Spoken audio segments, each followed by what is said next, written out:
জয় পাগলা ভারত জয়। বন্ধুরা, সবাইকে অনেক অনেক স্বাগত আমার চ্যানেলে। আশা করছি সকলেই ভালো আছেন এবং সুস্থ আছেন। সবাইকে অনেক অনেক স্বাগত।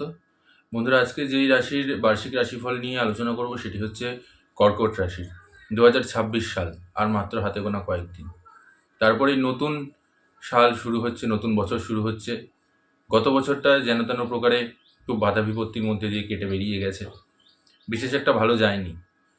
এই বছর, সূর্যের বছরটা, এই কর্কট রাশির জাতক জাতিকাদের জন্য কীরকম ফল আনতে চলেছে, কি কি জিনিসে আপনাদের সাবধান হতে হবে, কোন কোন জায়গায়, আর কোন কোন জায়গায় রয়েছে প্রবল উন্নতির যোগ।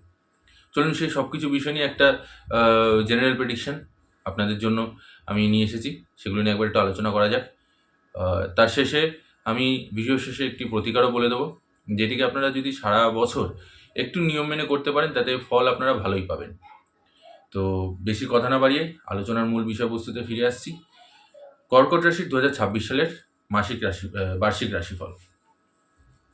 সর্বপ্রথম বলবো আমি আপনাদের আর্থিক বিষয়টা নিয়ে। আর্থিক দিকটা কিন্তু 2026 সাল খুব ভালো আসতে চলেছে। নতুন নতুন আয়ের উৎস উৎপন্ন হবে। হঠাৎ কোনো প্রাপ্তি যোগ, হঠাৎ টাকা পয়সা আসবে আপনার কাছে, আচমকা আসবে, সেটা অপ্রত্যাশিত মাধ্যম থেকে আসবে। সেটা আপনিও জানবেন না কোথা থেকে কিভাবে আসছে, কিন্তু আচমকা সেই সব জায়গা থেকে আপনার কাছে টাকা আসবে। হয়তো কোনো একটা জায়গায় যেখানে আপনি ধারণা করতে পারেননি, সেখান থেকে টাকা আপনি পেয়ে যেতে পারেন। সরকারি কাজ যেগুলো যা আটকে ছিল, সেগুলো সব দিক থেকে আপনারা উন্নতি প্রাপ্তি পাবেন। সেই সব জায়গা থেকে আপনাদের টাকা পয়সা আসবে। এর সাথে সাথে যেরকমটা আমি বললাম যে আচমকা টাকা পয়সার যোগ, হঠাৎ করে টাকা পয়সা, অর্থপ্রাপ্তি, সেটাও কিন্তু আপনাদের জন্য রয়েছে। তো এই হঠাৎ করে অর্থপ্রাপ্তি, তার সাথে সাথে নতুন কাজের স্রোত, তার সাথে সাথে নতুন আয়ের স্রোত, তার সাথে সাথে হঠাৎ প্রাপ্তি যোগ, টাকা পয়সা, সব কিছু দেখবেন আপনার কাছে আসতে শুরু করবে। তো আর্থিক ভাগ্য যদি আমি বলতে যাই, তাহলে গত বছরের তুলনায় এই বছরটা কিন্তু আপনাদের জন্য যথেষ্ট ভালো রয়েছে। এই বছরে আপনাদের ইনকাম ভালো মতনই আসবে। এবারে আলোচনা করব আমরা কর্মজীবনটাকে নিয়ে। কর্মজীবনের দিকটা দেখতে গেলে এই সারাটা বছর আপনাদের উপর একটু কাজের চাপ থাকবে, প্রেশারটাও থাকবে। একদিকে থাকা ভালো, কারণ যত কাজের চাপ থাকবে তত বেশি আপনার জবও সিকিওর থাকবে। কাজের চাপ না থাকলে সেইখান থেকে কোম্পানি থেকে ছাঁটাই হওয়ার যোগটা একটু বেশিই থাকে। এটা যারা বিশেষ করে যারা প্রাইভেট সেক্টরে জব করেন তারা ভালো মতন জানেন এই জিনিসটা, এটার সাথে রিলেট করবে। কাজের চাপ আছে মানে এমপ্লয়াররা রয়েছে, কাজের চাপ নেই মানে কোম্পানি বসে বসে স্যালারি দেবে না, সুতরাং একটা একটা করে ছাঁটাই করতে শুরু করে দেবে। তো কর্মের দিকটা আমি যদি বলতে চাই, তাহলে কাজের চাপটা একটু থাকবে। অফিসের বস একটু আপনার উপর প্রেশার ক্রিয়েট করবে বেশি, কিন্তু এরই মধ্যে আবার গোপন শত্রুরও কিন্তু বৃদ্ধি হবে, যারা আপনার নামে নাম ভাঙাবে, যারা আপনার সম্পর্কে কিছু নিন্দা সমালোচনা এই জিনিসগুলো করবে। তবে চিন্তা করার বিশেষ কারণ নেই। তার কারণটা হচ্ছে এটা দীর্ঘস্থায়ী নয়, এটা ক্ষণস্থায়ী। যখন দেখবে যে আপনার নামে নিন্দা করছে কিন্তু তারপরেও কোনো রেসপন্স আসছে না, বা আপনার কোনো ক্ষতি করতে পারছে না, তারা নিজে থেকেই চেপে যাবে। তাই আপনাকে কোনো কিছু করতে হবে না। আপনি আপনার জায়গায় যেরকম কাজ করছেন, যেরকমভাবে আছেন সেরকমভাবেই থাকুন। ফল আপনাদের নিজের চোখের সামনে নিজেরা দেখতে পারবেন। এই বছরে পদোন্নতির একটা খুব ভালো সুযোগ রয়েছে, সেটা সরকারি এবং বেসরকারি উভয় ক্ষেত্রেই আমি বলব। সেখানে পদোন্নতি হবে। তার সাথে সাথে যারা বদলি করবেন ভাবছিলেন নিজের চাকরিটাকে, বা এখন যে জায়গায় রয়েছেন সেখান থেকে ভাবছেন যে অন্য কোথাও যাবেন বা অন্য কোথাও যেতে চাইছেন, সেই সবেরও কিন্তু সুযোগ আসবে। অর্থাৎ কর্ম পরিবর্তনেরও কিন্তু যোগ রয়েছে। যারা দীর্ঘদিন ধরে কাজের জন্য খোঁজাখুঁজি করছিলেন, ভালো কাজ পাচ্ছিলেন না, তাদের জন্য ভালো সময়, তারাও কিন্তু এই সময়টাতে ভালো কাজ পেয়ে যাবেন। তো মোটের উপরে কর্মজীবনটা আপনাদের মিশ্র ফল এবং গড় দেবে, তাতে আপনাদের বিশেষ একটা অসুবিধা হবে না। কর্মের জায়গাটা আপনাদের জন্য চাকরির ক্ষেত্রে বিশেষ করে ভালো রয়েছে। এবার বলছি ব্যবসায়ীদের জন্য। ব্যবসায়ীদের জন্য একটুখানি দৌড়াদৌড়ি বেশি হবে। ইনকামটা তো অবশ্যই হবে, কিন্তু পরিশ্রমটাও হবে। কারণ বিনা পরিশ্রমে এমনিও ফল পাওয়া যায় না। তো ইনকামটা আসবে। আপনি যেরকম টাকা পয়সা রোজগার করছিলেন গত বছরের তুলনায় এই বছরে টাকা পয়সা একটু বেশি রোজগার হবে। টাকা পয়সা আপনার কাছে আসবে। ব্যবসাতে আপনাদের লাভ হবে। বিদেশ মাধ্যম থেকে আপনাদের লাভ আসবে, সেখান থেকে আপনাদের সুযোগ আসবে। বিদেশে কোনো কোম্পানির সাথে আপনি যদি আপনার বিজনেস ডিল করতে চাইছেন, সেই ডিলটা ক্র্যাক হবে, সেটাতে আপনাদের ইতিবাচক ফল দেবে। এছাড়াও আপনি আপনার ব্যবসাকে সম্প্রসারিত করতে চাইছেন, আরেকটু বাড়াতে চাইছেন, আরেকটু কিছু ইনভেস্ট করে, আরেকটু বিনিয়োগ করে আরেকটু বড় রকম করতে চাইছেন, বা একটা দোকান রয়েছে হয়তো আরেকটা দোকান করছেন, বা একটা বিজনেস রয়েছে আরেকটা বিজনেস করতে চাইছেন, সেক্ষেত্রেও কিন্তু আপনাদের এই ব্যবসার জায়গাটা শুভ যথেষ্ট। সেখান থেকেও আপনারা ভালো ফল লাভ করতে পারবেন এই বছরটাতে। এবারে বলবো আপনাদের শিক্ষা জগৎটাকে নিয়ে, শিক্ষা জীবনটা নিয়ে। শিক্ষা জগতে আমি যদি দেখতে যাই, তাহলে বিশেষ করে যারা কম্পিটিটিভ এক্সামের জন্য নিজেদেরকে তৈরি করছেন, তার সাথে সাথে যারা উচ্চশিক্ষার জন্য নিজেদেরকে তৈরি করছেন এবং যারা বিদেশে পড়াশোনা করছেন, বিদেশের থেকে পড়াশোনা করছেন বা বিদেশে যাওয়ার জন্য আপনারা চেষ্টা করছেন, উভয় ক্ষেত্রেই এইসব জাতক জাতিকাদের জন্য খুব ভালো সময়। এই সময়টাতে বিদেশে যারা থেকে কাজবাজ করছেন বা বিদেশের থেকে যারা পড়াশোনা করছেন, তারা ভালো ফল পাবেন, তারা ভালো রেজাল্ট পাবেন, তারা ভালো সুখবর পাবেন। তার সাথে সাথে যারা বিদেশে যেতে চাইছেন, তাদের জন্য ভালো সময়, তারাও গিয়ে বিদেশে গিয়েও পড়াশোনা করতে পারবেন। সেই একটা ভালো সুযোগ আছে। যারা সাধারণ শিক্ষার্থী আছে, তাদের জন্য মোটামুটি মোটের ওপরে মিশ্র ফল দেবে। আমি বলব না যে খুব ভালো যাবে এই বছরটা, যে একদম বিরাট কিছু আপনারা রেজাল্ট করবেন বা বিরাট কিছু আপনাদের ইসে রয়েছে। কিন্তু হ্যাঁ, একটা জিনিস কি, আপনাদের গত বছরের তুলনায় এই বছরে একটু একাগ্রতাটা থাকবে ভালো। এই বছরে পড়াশোনায় মনটা ভালো বসবে। এই বছর আপনাদের শিক্ষার জায়গাটা ঠিকঠাক থাকবে। তো মোটের ওপরে শিক্ষা জগৎটাও কিন্তু বা শিক্ষা জীবনটাও কিন্তু আপনাদের জন্য ২০২৬টা ভালোই ফল দিতে চলেছে। এবারে আসছি আমি আপনাদের প্রেম সম্পর্ক এবং দাম্পত্য জীবন নিয়ে।